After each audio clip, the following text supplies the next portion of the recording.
അല്ല, ശ്രീ കാവല ശശികുമാർ അങ്ങനെ അല്ല പറഞ്ഞെന്ന് എനിക്ക് തോന്നുന്നത്. കാരണം ആരുടെയും പേര് ഒരു നേതൃത്വത്തെ പരിഗണിക്കുമ്പോൾ അതിന് ആ പ്രസിഡന്റ് ആകാൻ പറ്റിയ ആളുകളുടെ പേര്, പലരുടെയും പേരുകൾ കേന്ദ്ര നേതൃത്വവും അതുപോലെ അത് പരിഗണിക്കുന്ന ബോഡികളൊക്കെ പരിഗണിക്കും.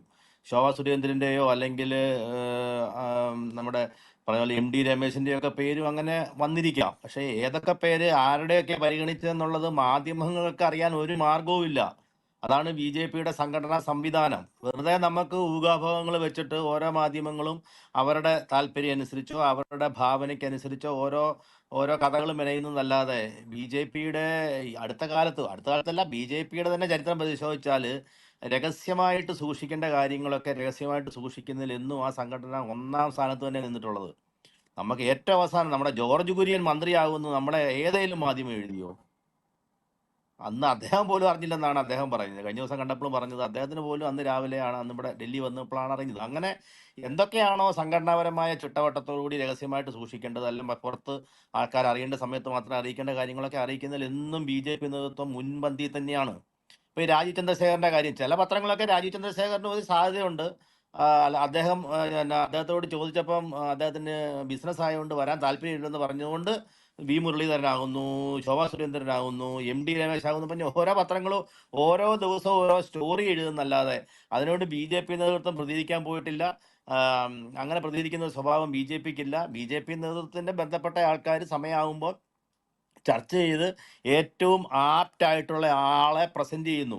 നമ്മളീ പറയുമ്പം രാജീവ് ചന്ദ്രശേഖർ വന്നുകൊണ്ട് BJP എന്നങ്ങ് എന്താ ഇതുവരെയുള്ളതിൽ നിന്നും വലിയ സംഭവമാകുന്നല്ല അതിൻ്റെ അർത്ഥം. പക്ഷേ ഇതുവരെയുള്ള നേതാക്കന്മാരെല്ലാം BJPയുടെ നല്ല അതാത് കാലഘട്ടത്തിന് ഏറ്റവും പറ്റിയ നേതാക്കന്മാർ തന്നെയായിരുന്നു.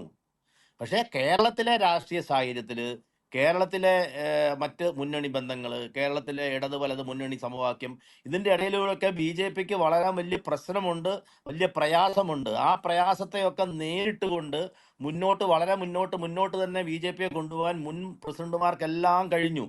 അവരെല്ലാവരും തന്നെ മിടുമിടുക്കന്മാരായിരുന്നു, സംഘടനാ ബോധമുള്ളവരായിരുന്നു, പ്രവർത്തന പാരമ്പര്യവും അതുപോലെ തന്നെ ആദർശ ശുദ്ധിയുള്ളവരായിരുന്നു. അതുകൊണ്ട് മാത്രമാണ് ഈ പറഞ്ഞ ഇവിടെ ശ്രീ ഷാഹു പ്രസാദ് പറഞ്ഞതുപോലെ തോക്കും തോക്കും തോറ്റും ഇരുന്നിട്ടും BJPക്ക് ഇങ്ങനെ പതിയെ മുന്നോട്ട് പോകാൻ പറ്റുന്നത്.